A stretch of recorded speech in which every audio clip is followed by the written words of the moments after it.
कृष्ण जति और दुर्वासा निराहारी थे। श्री कृष्ण जी जति थे और दुर्वासा निराहारी थे। कबीर जी ने कहा कि हे धर्मदास, यानी धर्मदास जी को जिंदा महात्मा के रूप में कबीर परमात्मा समझा रहे हैं, आप जी को पता है कि श्री कृष्ण जी की 8 स्त्रियां तो वे थी जिनसे विवाह किया था। 16,000 वे स्त्रियां थी जिनको एक राजा से युद्ध करके छीन कर लाए थे, तथा अन्य जो मथुरा वृंदावन की गोपियां थी, इन सब के साथ श्री कृष्ण जी ने भोग विलास अर्थात सेक्स किया, अर्थात वे सेक्स किया करते थे इन सभी के साथ में। भाई और बहनों, बहुत ही ध्यान से पढ़ना है हमने, हमारे बहुत सारे कंसेप्ट क्लियर होंगे, क्योंकि परमात्मा ने अपने कर कमल से लिखित इन पुस्तकों में बहुत सारे गुप्त रहस्य छुपा रखे हैं। तो धर्मदास जी को ज्ञान सुनाते समय जिंदा महात्मा के रूप में कबीर परमात्मा सतगुरु रामपाल जी आज से 650 साल पहले बनारस के काशी में समझा रहे हैं कि धर्मदास, श्री कृष्ण जी की 8 स्त्रियां तो वे थी जिनसे उन्होंने डायरेक्ट विवाह किया था। 16,000 स्त्रियां वे थी जिनको वे एक राजा से युद्ध में जीत कर लेकर आए थे, और इसके अलावा बहुत सारी गोपियां थीं जिनके साथ में श्री कृष्ण जी भोग विलास किया करते थे। इन सब के साथ श्री कृष्ण जी भोग विलास अर्थात सेक्स किया करते थे। एक दुर्वासा ऋषि थे, वे निराहार रहते थे। निराहार का मतलब भोजन नहीं खाया करते थे। दिन में केवल एक तिनका दूब यानी घास का खाते थे। दूब को दुर्वा भी कहते हैं। केवल दूब के घास मात्र तिनके पर आधारित रहने के कारण ऋषि का नाम दुर्वासा ऋषि प्रसिद्ध हुआ। साथ में बताया कि एक दुर्वासा नाम का ऋषि था, वो निराहार रहता था, भोजन नहीं खाया करता था। दिन में एक बार दूब यानी घास का जो एक तिनका होता है उसको अपने मुंह में ले लिया करता था। दूब को दुर्वा भी कहते हैं, जिस कारण से उसका नाम पड़ा दुर्वासा ऋषि। ये दोनों ही पॉइंट बहुत ज्यादा इंपॉर्टेंट हैं। श्री कृष्ण जी जति थे और दुर्वासा निराहार थे। ये सतगुरु रामपाल जी परमेश्वर जी से जुड़े हुए सवाल हैं। केवल दूब के घास मात्र तिनके पर आधारित रहने के कारण ऋषि का नाम दुर्वासा प्रसिद्ध हुआ। एक समय कुछ गोपियों को दुर्वासा ऋषि के दर्शन करने की इच्छा हुई, परंतु दुर्वासा ऋषि का आश्रम जमुना दरिया के उस पार था। गोपियों ने श्री कृष्ण जी से दुर्वासा ऋषि के दर्शन करने तथा उनको भोजन करवाकर साधु भोज का पुण्य लेने की इच्छा जाहिर की। गोपियों ने कहा श्री कृष्ण जी से कि हम दुर्वासा ऋषि को भोजन करवाकर साधु को भोजन करवाने का जो पुण्य प्राप्त होता है हम वो प्राप्त करना चाहते हैं, परंतु हमारी मजबूरी है। दुर्वासा ऋषि का आश्रम यमुना नदी के दूसरे पार है, जिसको हम पार नहीं कर सकते, क्योंकि पहले ये पुल वगैरह नहीं हुआ करते थे।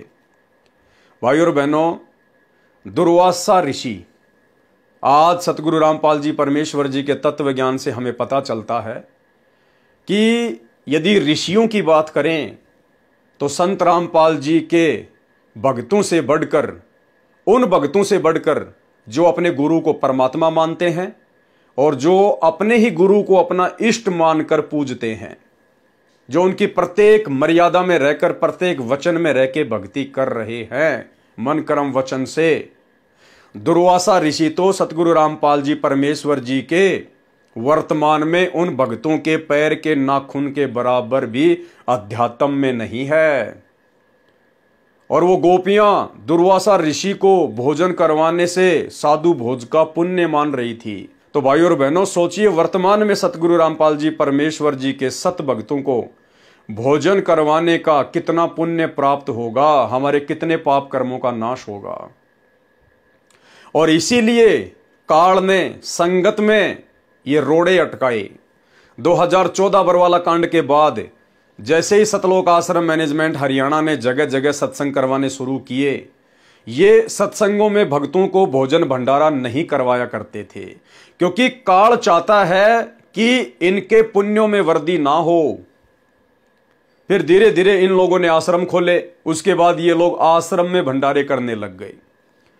आश्रम में भंडारे वर्तमान में भी हो रहे हैं। इसके अलावा हर महीने जिले वाइज, डिस्ट्रिक्ट वाइज जो सत्संग होते हैं, गांव में जो सत्संग होते हैं, आज भी उन सत्संगों में भंडारा नहीं करवाया जाता है। पहले की तरह केवल 4 बिस्किट और 1 गिलास चाय का, एक छोटा सा कप चाय और 4 बिस्कुट, जिसमें एक बच्चे का भी पेट नहीं भर सकता। तो भाई और बहनों, ये सारा सब कुछ काल प्रेरणा से, काल का षड्यंत्र था। दूसरी तरफ परमेश्वर की विशेष आत्माएं जो साध संगति से जुड़ी हुई थी, सत्सेवक भाई बहन, वे अपने गुरु को ही अपना इष्ट मानकर साध संगतियों में भंडारा करवाया करती थी। सर्वप्रथम अपने गुरुदेव भगवान को भोग लगाते, उसके बाद भंडारा जो होता था वो सभी भाई बहन मिलकर खाया करते थे। उसके बाद बैठकर परमात्मा की महिमा किया करते थे। तो 21 ब्रह्मांड के स्वामी ज्योति निरंजन को चिंता हो गई कि ये लोग कहां से आ गए। बाकी 90% जो सतलोक आश्रमों से जुड़े हुए हैं उनको तो मैंने अपनी जेब में डाल लिया और ऊपर से चैन बंद कर रखी है। ये चंद लोग कहां से आ गए जिन्होंने भंडारे शुरू कर दिए। तो काल प्रेरणा से सतलोक आश्रम मैनेजमेंट हरियाणा ने साध संगतियों में भी भंडारे बंद करवाने में कोई कसर नहीं छोड़ी। साध संगतियां बंद करवाने में, साध संगतियों में लड़ाई झगड़ा करने में, पुलिस प्रशासन की मदद लेकर साध संगतियां बंद करवाने में कोई कसर नहीं छोड़ी। लेकिन इसके बावजूद भी सैकड़ों की संख्या में साध संगतियां निर्विघ्न रूप से संपन्न हुई। तो भाई और बहनों, गोपियां तो मात्र दुर्वासा ऋषि को भोजन करवाकर साधु भोज का पुण्य प्राप्त करना चाह रही थी। और यहां वर्तमान में दुर्वासा ऋषि से भी असंख्य गुना ज्यादा भक्ति युक्त आत्माएं सतगुरु रामपाल जी परमेश्वर जी के हजारों भगत जब साध संगतियों के माध्यम से भंडारा भोजन करते थे तो काल प्रेरणा से यही सतलोक आश्रम मैनेजमेंट हरियाणा उनमें विघ्न पैदा किया करते थे। और जो संगत बेचारी 90% जो भेड़ चाल में चल रही है, आंखों पे काली पट्टी बांध के चल रही है, जो गुरुदेव के ज्ञान को ढंग से समझ नहीं पा रही है, जब बेचारी वो संगत सत्संगों में भोजन की डिमांड किया करती थी कि भाई हम तो 40 किलोमीटर से आ रहे हैं, कोई कहता मैं 100 किलोमीटर से आया हूं, भंडारा कहां करेंगे, तो कहते नहीं, गुरुजी का आदेश है, केवल 4 बिस्कुट और चाय मिलेगी। गुरुजी का आदेश है, अगर किसी ने सत्संग में भंडारा कर दिया तो उसका नाम खंड हो जाएगा। बेचारों को वापस भूखा ही जाना पड़ता था। तो भाई और बहनों, यह काल का बहुत बड़ा षड्यंत्र, इस षड्यंत्र से परमात्मा ने केवल सत्सेवकों को बचा कर रखा। गोपियों ने श्री कृष्ण जी से दुर्वासा ऋषि के दर्शन करने तथा उनको भोजन करवाकर साधु भोज का पुण्य लेने की इच्छा व्यक्त की। श्री कृष्ण जी ने कहा कि बहुत अच्छा उद्देश्य है, जाओ।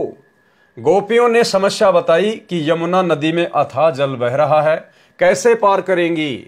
श्री कृष्ण जी ने कहा कि तुम जमुना नदी के किनारे खड़ी होकर ये शब्द कहना कि, क्या शब्द है भाई और बहनों, ध्यान देना। जहां जहां दास ने हाईलाइट कर रखा है लाल या पीला, वो विशेष पॉइंट हैं, उनको आप जी ध्यान से पढ़ना। तो श्री कृष्ण जी ने कहा कि तुम जमुना नदी के किनारे खड़ी होकर यह शब्द कहना कि हे जमुना दरिया, यदि श्री कृष्ण जी जती हैं और हमारे साथ भोग विलास नहीं किया है तो हमें रास्ता दे दो। जबकि श्री कृष्ण जी तो उन समस्त गोपियों के साथ में भोग विलास किया करते थे, सेक्स किया करते थे। हे जमुना दरिया, यदि श्री कृष्ण जती हैं और हमारे साथ भोग विलास नहीं किया है तो हमें रास्ता दे दो।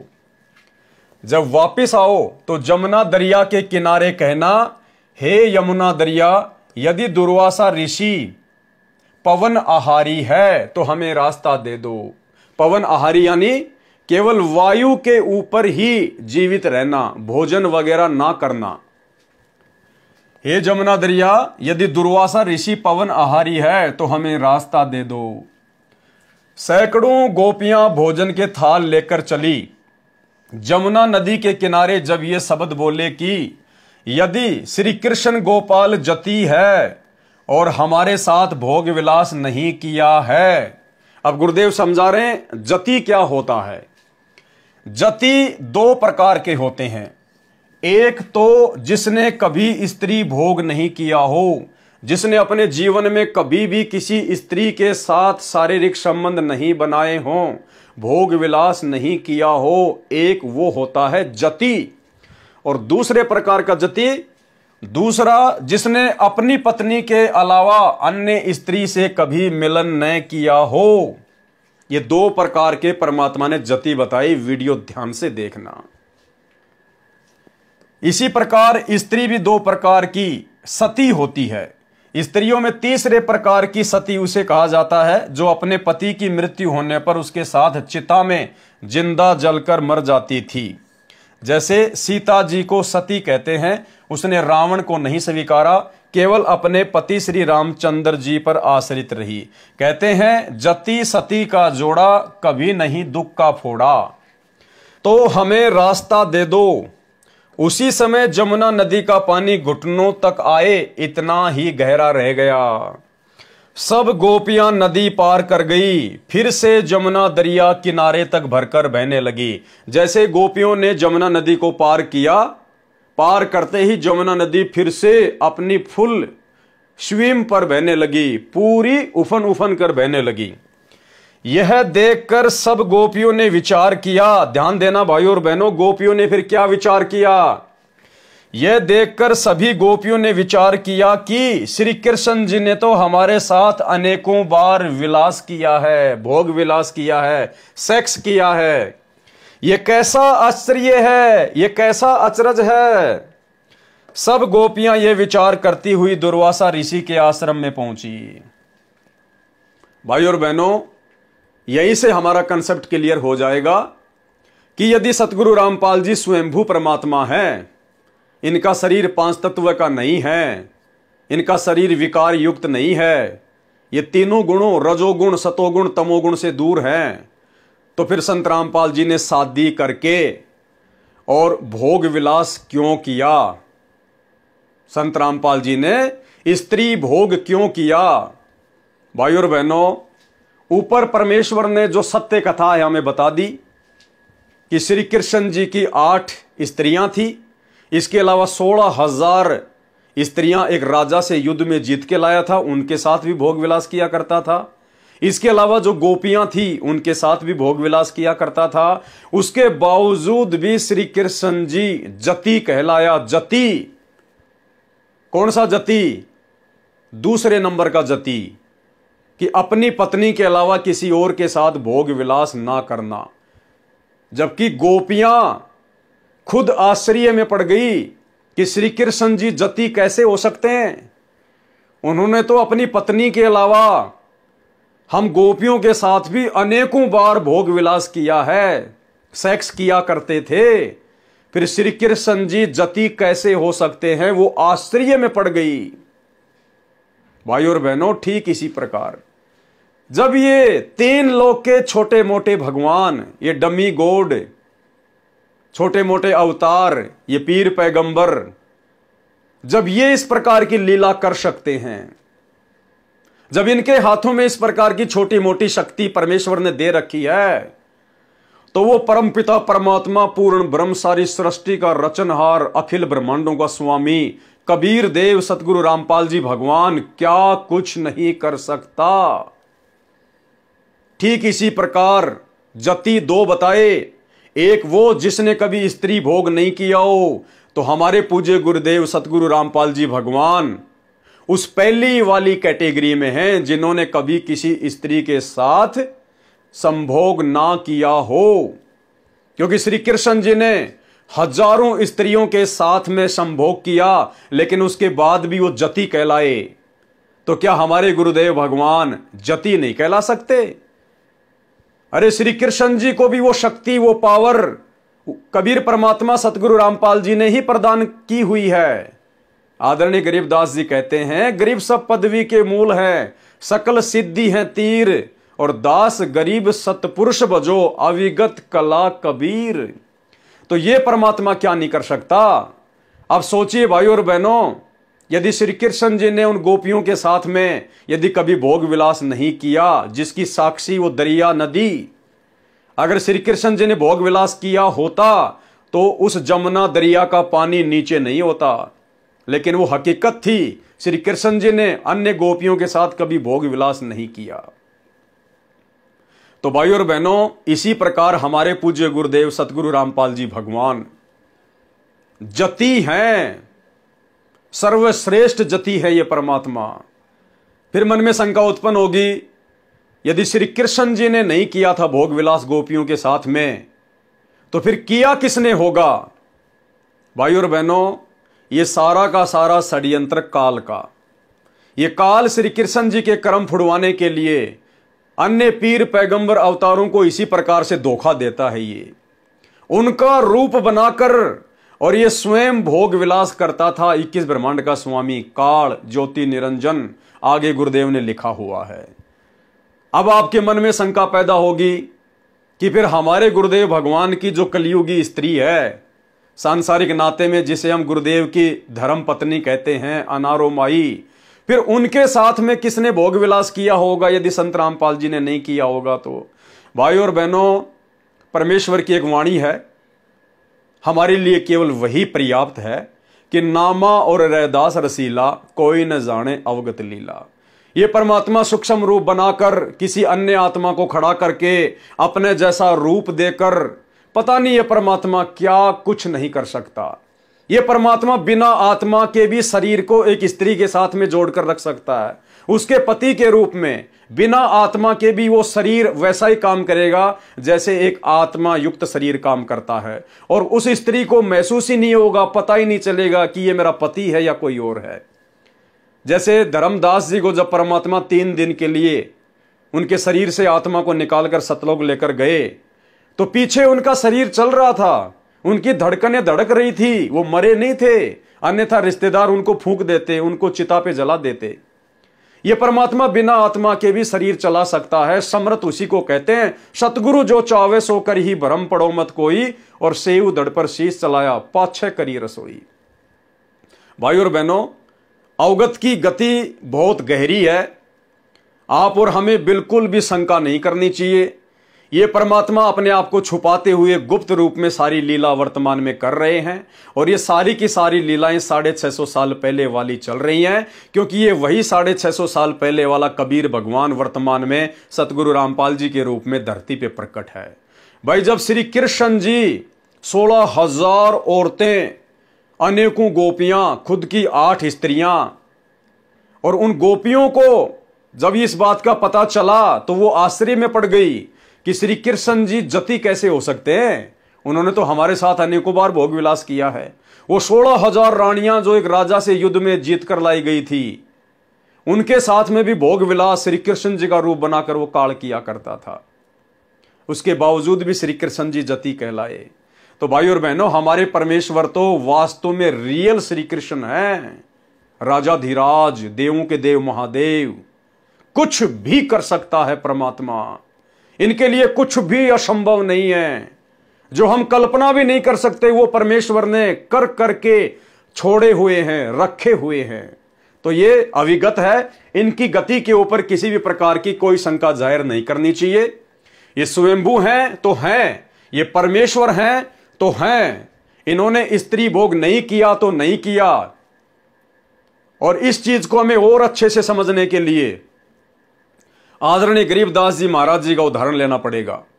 आदरणीय गरीबदास जी महाराज जी खुद कबीर परमात्मा थे, डबल रोल कर रहे थे। जैसे काशी के भंडारे में केशव और कबीर जी ने डबल रोल किया, परंतु गरीबदास जी ने भी दुनिया की चरम दृष्टि को धोखा देते हुए, काल के साथ आंख मिचोली खेलते हुए, दुनिया की नजरों में सांसारिक दृष्टि में उन्होंने विवाह किया।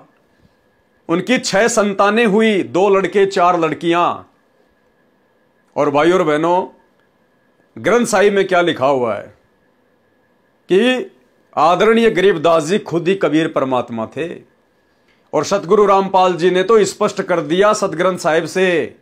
गरीबदास जी खुद कह रहे हैं कि भाई ना तो कबीर जी मां से उत्पन्न हुए और भाई ना हम गर्भ में आए।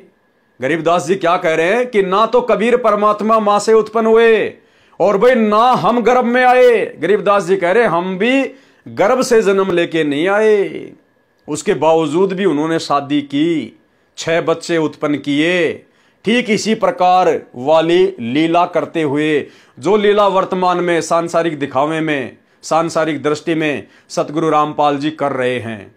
लोगों को लग रहा है इन्होंने शादी की है, लोगों को लग रहा है इन्होंने स्त्री भोग करके बच्चे पैदा किए। नहीं, ये गरीबदास जी का छोटा सा ये सत्संग सुन लीजिए सतगुरु रामपाल जी के मुख कमल से, जिसमें गुरुदेव कह रहे हैं कि गरीबदास जी खुद कह रहे हैं कि ना तो कबीर जी मां से पैदा हुए और भाई ना हम गर्भ में आए। सुनिए। प्रमाण दे रहे गरीबदास जी कि कबीर साहब मां के पैदा नहीं हुए थे। प्रमाण दे रहे गरीबदास जी कि कबीर साहब मां के पैदा नहीं हुए थे। और ना हम गर्भ में आए भाई, और ना हम गर्भ में आए भाई, और ना हम गर्भ में आए भाई, और ना हम गर्भ में आए भाई, और ना हम गर्भ में आए भाई। शब्द स्वरूपी रूप हम। तो भाई और बहनों, यदि गरीबदास जी मां के गर्भ से नहीं आए हैं तो स्वयंभू परमात्मा प्रकट हुए हैं, और प्रकट हुए हैं तो वो स्वयंभू परमात्मा तो कभी स्त्री भोग नहीं करता, वो कभी शारीरिक संबंध नहीं बनाता, उसका शरीर ऐसा विकार युक्त नहीं होता है। तो ठीक वही लीला भाई और बहनों सतगुरु रामपाल जी परमेश्वर जी वर्तमान में कर रहे हैं, और आज हमने उनकी लीला को समझना पड़ेगा ज्ञान को आधार बनाकर। यदि ये परमेश्वर खुल्लम खुल्ला चमत्कार करने लग जाए तो फिर कोई भी आत्मा सतलोक नहीं जा पाएगी। सारे उनके चमत्कार को देखकर और उनके पैरों से चिपक जाएंगे, ज्ञान को कोई समझना ही नहीं चाहेगा। तो ये चमत्कार करके परमात्मा ने 650 साल पहले बहुत देख लिए। अब परमेश्वर ज्ञान को आधार बनवा कर ही हम आत्माओं के अंदर स्वयं के प्रति परमात्मा वाली स्थिति को प्रकट करके ही सतलोक लेकर जाएंगे। भाई और बहनों, अब एक और छोटी सी शंका भाई बहनों को हो जाएगी कि ठीक है भाई, मान लेते हैं आपने श्री कृष्ण जी का उदाहरण दे दिया संत रामपाल जी के हाथों से लिखे हुए कबीर सागर के सरलार्थ में से, ठीक है, तो फिर वो बच्चे किसके हैं? अगर संत रामपाल जी ने उनकी सांसारिक पत्नी के साथ में भोग विलास नहीं किया तो फिर वो बच्चे क्या आकाश से उड़ के आए हैं क्या? कोई दूसरे कोई प्लानेट से आए हैं क्या? वो 2 लड़के 2 लड़की वो किसकी है? अंजू, मंजू, मनोज और वीरेंद्र वो किसके हैं? भाई और बहनों, इस बात को भी हमने ज्ञान आधार से समझना पड़ेगा। अगर परमेश्वर भोग विलास नहीं करता है तो जाहिर सी बात है बच्चे भी उत्पन्न नहीं करता है। अब इस बात को हमने ज्ञान आधार से समझना पड़ेगा कि वो बच्चे कैसे उत्पन्न हुए। वो बच्चे सतगुरु रामपाल जी के बींद से उत्पन्न हुए हैं, बींद यानी उनके शुक्राणु से उत्पन्न हुए हैं, या फिर उनके वचन से उत्पन्न हुए हैं।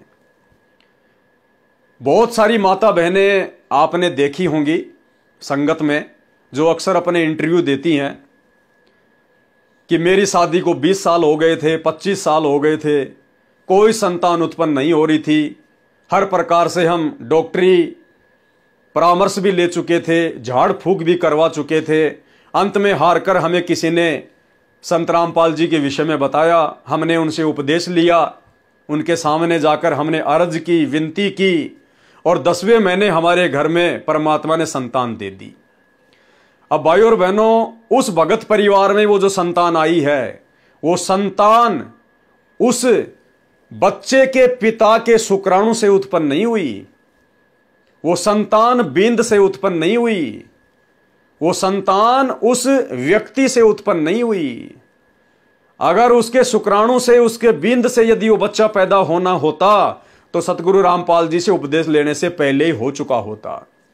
उनकी शरण में आने के बाद यदि उनके घर में संतान उत्पन्न हुई है तो वो संतान सतगुरु रामपाल जी परमेश्वर जी के वचन से उत्पन्न हुई है, उनकी शब्द शक्ति से उत्पन्न हुई है, उनके बिंद से उत्पन्न नहीं है। ये कृष्ण पुलिस के अंदर है।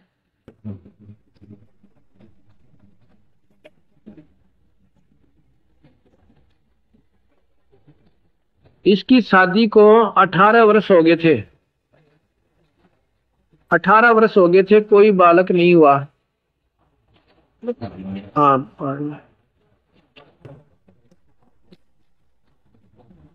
इन्होंने 18 साल बहुत गने हो से, मतलब 18 साल में आदमी अपने सारे चेष्टा करके, सैने भी, बौड़े भी, डॉक्टर भी, परदेसी भी, अंग्रेजी भी सारी ट्राई कर ले से, आखिर में 18 साल जिसका बालक नहीं, वो बांझ घोषित हो जाती है। और उस बंदी छोड़ की कृपा से हमने एक भक्त है वहां उनके पड़ोस में, राजपाल पुत्र मोजी राम है, वह हम पाठ कर रहे हैं। राजपाल की पत्नी का नाम है कृष्णा। वह गई इनके पड़ोस में ही है, उनके पास है, तू नाम ले ले हमारे महाराज जी आ रहे से, सुन लेगा, सुन भी ले वे करा वलीद की सुना सुनाई हो सी कति आस छूट ली। और यहाँ तक यहां तक बात बिगड़ गई कि दूसरी शादी की तैयारी करने लग गए। क्यों, ज्यादा उम्र नहीं थी, 35 साल की होगी गणेश से नहीं। दूसरी शादी की तैयारी करने लगी कृष्ण की। इसने नाम ले लिया और मैंने कहा बे बात सुन ले, देख इस परमात्मा को बिना भाग देगा तेरे को, तेरे भाग में नहीं है, पर 100 का 100 विश्वास अपने बंदी छोड़ पर रखिए, जब बात बनेगी नहीं तो नहीं बनेगी। जब किता अपनी माँ के चक्कर में भी आ गई ना, जब छोरा उनकी दवाई भी लेने मत ले जाइए, जब तेरी आस भी रह जाते हैं, ये तो काम बिगड़ जाएगा। नहीं फिर विश्वास नहीं होता भगवान कबीर साहब पे, न सोचेंगे दवाई तो बन गया, न बोले जी दवाई खा था मैं कहती मेरी आंत गड़ ली, मैं तो देखूं भी कोई ना दवाइयां का नहीं, और 100 का 100 विश्वास अपने बंदी छोड़ पर करूंगी। तो जी वही बात बनी, वो अपने नाम लेने के 3 महीने के बाद अपना घर चली गई। क्यों, वहां तो रोज की रोज ससुराट होने लग गया, छोरा न्यो की रखा दास है, दूसरा ब्याह कराएंगे न्यो कराएंगे, और इसका बेचारी का आग सी लागे। क्यों, दुख तो होता ही है, और वो अपने स्थान पर सच्चे। तो यह लड़की अपने घर चली गई, ये गोदी में छोरे ले रही सा, देख इस परमात्मा कबीर साहब की कृपा, बाद में दूंगा बिगड़ जा। ये अपने घर चली गई, घर चली गई तो परमात्मा की इसी कृपा हुई, तो रजा होगी दाता की आस हुई। तो ये वहां चली गई, जाने के 3 महीने के बाद इसका ससुर जाता है इनके घर वालों से न्यों कहने के लिए कि हम अपने लड़के की शादी दूसरी करते हैं। आगे हाँ प्रीता, ये हुई ना, संतोष नाम से छोरी का, संतोष पत्नी कृष्ण पुत्र श्री प्रीता, गांव करसोला, 18 वर्ष शादी के बाद। ये हमने हिंट से लिख रखे इनके पूरे। तो जी क्या हुआ, या वहां चली गई तो ये ससुर इसका जाके उसकी माँ बाप से कहने लगा कि ऐसी बात है चौधरी, हम अपने लड़के की शादी कराएंगे, कि तुमने कोई और इतराज हो तो बता दो। वो भी एक नेक आत्मा थे जो इतने दिन सब्र कर लिया, नहीं तो इस कलयुग आ रहा है 4-5 साल पाछे हाथ खड़ा कर ले। अच्छी आत्मा थी, और फिर भी सलाह लेने जा रहे हैं। तो वह आई करते हैं, उसकी सास, उसकी मतलब माँ संतोष नाम से छोरी का, उसके पिता ने जिक्र किया घर पर जाके कि ऐसे ऐसे, और इसका संतोष का ससुर आ रहा है 4-5 आदमी और से, और न्यू करे से हम दूसरी शादी कराएंगे। उसकी माँ को पता लग गया था, बता दिया था, उसकी पता लग जाता लड़कियों को, औरतों को। वह ने बोली उनको न्यू कह दो, एक मारे हाथ जोड़कर 6 महीने और बाट देख ले। उसकी माँ ने बेरा पट लिया था रजावरी दाता की। तो वो आकर न्यू बोला चौधरी साहब 6 महीने और डट जाओ, हाथ जोड़ कर कौन। फिर उनका भी शक हो गया कि मैंने कि मैं बात जरूर सब नहीं 6 महीने का जिक्र क्यों किया। फिर उसकी सास गई, वो बोला जाकर पता करके आके मैं बात मैंने और डर लागे से। तो उसकी साथ तक कूदती आई, ने बोली मौत बख्शती मालिक ने, चाहे लड़की हो जाओ हम तो न्यू नहीं कहते भाई, शुरुआत होगी कभी लड़का भी होगा। ठीक 9वें महीने इस मालिक ने लड़का दे दिया। बोल सतगुरुदेव की। इन्होंने 20 जनवरी 21 दिसंबर 1996 को नाम लिया था। देख कुदरत के खेल है। 21 दिसंबर 96 को नाम लिया था, 20/10/1997 को लड़का हो लिया। ये पूरी डिटेल लिख रखी है। 10वां महीने के अंदर अंदर और लड़का बंदी छोड़ने उस बांझ का पुत्र दे दिया। ये कबीर भगवान से हमारा। बोल सतगुरुदेव। ये बहन संतोष, पत्नी श्री कृष्ण, पुत्र श्री प्रीता, गांव करसोला, और ये लाल इसकी गोदी में कबीर भगवान का दिया हुआ। फिर क्या हुआ और बताता हूं। कमाल कुदरत कबीर भगवान का। जब यो लड़का हुआ तो क्यों नदी से हुआ था, मेडिकल में ले गए, वहां पर सिविल हॉस्पिटल जींद में। तो लड़का ठीक ठाक हो गया मालिक की कृपा से। तो इस पुलिस वाले ने बेरा पटा कृष्ण जी ने, चंडीगढ़ पुलिस में लगा हुआ है यो तो जी। वहां से आकर काट उठा के छोरा होगा, टेलीफोन कर दिया गया। तो पहले गया हॉस्पिटल में, इसकी मां ने बोली रे बात सुन ले, जो इसके बंदी छोड़ का दिया हुआ लड़का है, जतन किते दारू दूरू ना प्या दिए किसी टाइम की छोरे के होने में, अगना मां क्या प्याऊ था उड़े तक कहा गया। अंते गांव वाले चपट गए, भाई तेरा इतने दिन में आस हुई सर न्यूज है दारू प्याओ, यही से अपने विचार रहे लोगों के। उसने शराब पिला दी, देख कमाल बंदी छोड़कर। अगले दिन ये 3 दिन का बालक था,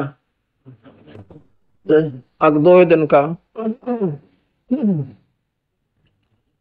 अगले दिन जब वो रोटी लेके गया ना अपनी माँ की उसकी घर से, तो उसने पता चला कि एक बिल्ली आई तो हॉस्पिटल में बिल्ली का की काम है, और उस छोरे का आड़त गलापू पकड़ कर कति काट दिया। छोरे का मुंह पर बुड़का वर्गी, और डॉक्टर भी हैरान हो गए, भाई के जवाब देंगे बता यू के साड़ा बैठा। और ओल्ड बालक का और इतना जख्म कदे भी ना भरे, ऑपरेशन भी ना हो इसका तय। वो डॉक्टर भी स्तब्ध। उसकी पत्नी इस संतोष ने कहा अपनी शास्त्री की उसने कड़ी बिगाड़ी है, जान दे ये तो नाश करना है, जानते इसने दारू पी होगी। उसकी माँ बोली रे, उसका दुआथड़ मारे उसकी माँ ने नो, इतना दारू प्याई है, कहा माँ दारू प्याई। अगले कल ले लालो मर गया तेरा छोरा मरेगा, यानी ऐसे ढंग से कहा उसने। तो भी हैरान होगा, दोनों कान पकड़े और नाक रगड़े, मैं कदे भी नहीं पीऊंगा ना पियाऊंगा, ये भगवान क्यों करे बख्शते। तीसरे दिन उस लड़के का जैसे जख्म ईसा भर गया, दोनों ये बंदी छोड़ दे हाथी का गाँव भरा करे। और चौथे दिन छुट्टी लेके घर ना आगे, उस लड़के का माड़ा सा निशान जैसे वो तो पुंसी हो गए ठीक हो जाकर, अब भी मुंह के ऊपर से। उस दिन पाथेन का और पेटा भर दिया, वही बंदी छोड़ कर दिया हमसे। बोल सतगुरुदेव की सत साहिब। ठीक इसी प्रकार भाइयों और बहनों, सांसारिक दृष्टि में हमें जो सतगुरु रामपाल जी की संतान दिखाई देती है, ये सतगुरु रामपाल जी के बिंद से उत्पन्न नहीं है, क्योंकि परमेश्वर के शरीर में बिंद नहीं है। उनका तो नूरी शरीर है, पारदर्शी शरीर है, एक तत्व का शरीर है, झिलमिल झिलमिल शरीर है। वो संतान सतगुरु रामपाल जी के वचन से पैदा हुई है। ऐसी ऐसी संतानें सतगुरु रामपाल जी ने अपने वचन से अपनी संगत में हजारों की संख्या में पैदा कर रखी हैं, हजारों की संख्या में। कहीं कोई भाई बहन अपने मन में ये खरपतवार पैदा ना कर ले कि भाई फिर तो संत रामपाल जी के बच्चे बड़े विशेष हैं, फिर तो बड़े विशेष बच्चे हैं तो हैं जो परमात्मा के वचन से पैदा हुए हैं। अरे ऐसे ऐसे बच्चे, अंजू मंजू जैसी लड़कियां, मनोज और वीरेंद्र जैसे लड़के संत रामपाल जी ने हजारों की संख्या में संगत में पैदा कर रखे हैं अपने वचन से।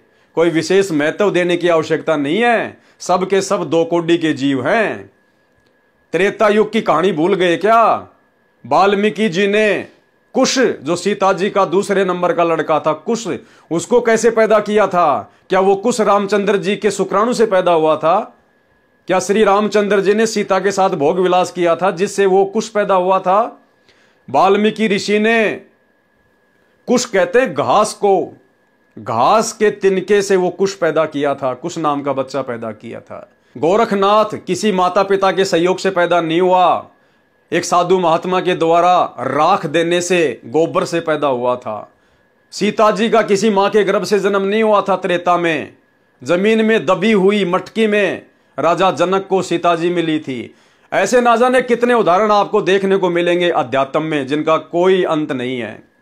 तो भाइयों और बहनों, आप इन उदाहरणों को देखकर आप किसी भी आत्मा को विशेष महत्व देना शुरू ना करें, अन्यथा गुरु को तजे भजे जो आना, तापसवा को फोकट ज्ञाना। संत रामपाल जी की जो 4 संतान है ना, वो संतान सबसे ज्यादा निकम्मी संतान है, सबसे ज्यादा निकम्मी। संत रामपाल जी के मुख कमल से आपको सुनाएंगे। अपने उन बच्चों के विषय में सतगुरु रामपाल जी ने स्पष्ट कर रखा है कि मैं अच्छे से जानता हूं इनका व्यवहार, इनका चरित्र, इनका नेचर, और क्या मेरी आगे चल के ये सेवा करते, ये क्या करते, मुझे अच्छे से पता है इनके बारे में। यानी आज पूरे विश्व में संत रामपाल जी के अलावा ऐसा धरती पर कोई संत नहीं है जिन्होंने अपनी निकम्मी संतान के विषय में सार्वजनिक तौर पर सत्संग में पूरी संगत को कहा हो। यह संकेत है संत रामपाल जी का कि उन निकम्मी आत्माओं के पीछे लग के अपने आप को धन्य मत समझना, वो काल प्रेरित होंगे। मैंने उनको उनके संस्कारवश पैदा किया है। आगे भक्ति करेंगे नहीं करेंगे, मर्यादा में रहेंगे नहीं रहेंगे, ये उनके संस्कारों के ऊपर निर्भर करता है। मेरे घर में उत्पन्न हुआ जानकर, उनको भगवान के बेटा बेटी जानकर उनके पैर पकड़कर सतलोक जाने की मत सोचना, धोखा खा जाओगे। परमात्मा ने हर प्रकार से हमारी शंकाओं का खंडन किया हुआ है सत्संगों में, लेकिन आप लोग सत्संग नहीं सुनते, सुनते हो तो फिर विचार नहीं करते, और सत्संगों पर मंथन किए बिना निष्कर्ष नहीं निकलेगा। जिस प्रकार दही को मथे बिना और मक्खन नहीं निकलेगा, उसी प्रकार सतगुरु रामपाल जी के सत्संगों पर विचार विमर्श किए बिना, चिंतन मनन मंथन किए बिना वो निष्कर्ष निकल कर नहीं आएगा, और निष्कर्ष को समझे बिना हम कभी भी भक्ति और भगवान को नहीं समझ पाएंगे। तो सतगुरु रामपाल जी ने अपने चारों बेटा बेटियों के विषय में, उनके निकम्मेपन के विषय में क्या कहा है, खुद सुन लीजिए इस ऑडियो में। आत्माओं, इस दास के 4 संतान, 2 लड़के 2 लड़की थी। यदि ये दास उन्हीं में उलझ पुलझ रह जाता, अब मुझे पता हुआ मेरी कितनी की खातिरदारी करूं, खूब पता है मुझे वह क्या नेचर है उनका, कैसा उनका स्वभाव और क्या करते। अब मुझे पता हुआ मेरी कितनी की खातिरदारी करूं, खूब पता है मुझे वह क्या नेचर है उनका, कैसा उनका स्वभाव और क्या करते। अब मुझे पता हुआ मेरी कितनी की खातिरदारी करूं, खूब पता है मुझे वह क्या नेचर है उनका, कैसा उनका स्वभाव और क्या करते। अब मुझे पता हुआ मेरी कितनी की खातिरदारी करूं, खूब पता है मुझे वह क्या नेचर है उनका, कैसा उनका स्वभाव और क्या करते। अब परमात्मा के चरणों में आया हूं, मेरे लाखों चेले बेटा बेटी हो गए। अब एक को कहता हूं भाई जल लाना, 10 खड़े हो जाते हैं। ये क्या कारण है? क्योंकि मैंने परमात्मा की भक्ति का रटना लाई, और उस भक्ति की शक्ति से इन बच्चों में इतनी श्रद्धा बन गई, दोनों हाथों पर रखूं अपने गुरुदेव को, अपने पिता को। तो भाई और बहनों, वीडियो आपने सुन लिया। गुरुदेव ने स्पष्ट कर दिया कि ये तो निकम्मे हैं, निकम्मे मेरे किसी काम के नहीं। और सतगुरु रामपाल जी ने ये शब्द कहकर और उनको 2008 में ही रिजेक्ट कर दिया था। जिस रिजेक्टेड माल के पीछे ये लाखों की संगत गांधारी की तरह आंखों पे काली पट्टी बांध करके अंधविश्वास कर रही है। तो भाई और बहनों, ये चारों के चारों संतान, 2 लड़के 2 लड़कियां, ये सतगुरु रामपाल जी के बींद या शरीर से पैदा नहीं हुए हैं, ये उनके वचन से पैदा हुए हैं, उनकी शब्द शक्ति से पैदा हुए हैं। और ऐसे ऐसे वचन और शब्द शक्ति से सतगुरु रामपाल जी ने अपने हजारों भक्तों के घरों में जो है संतानें पैदा की हुई हैं। तो हमारा हर प्रकार से भ्रम निवारण हो जाना चाहिए।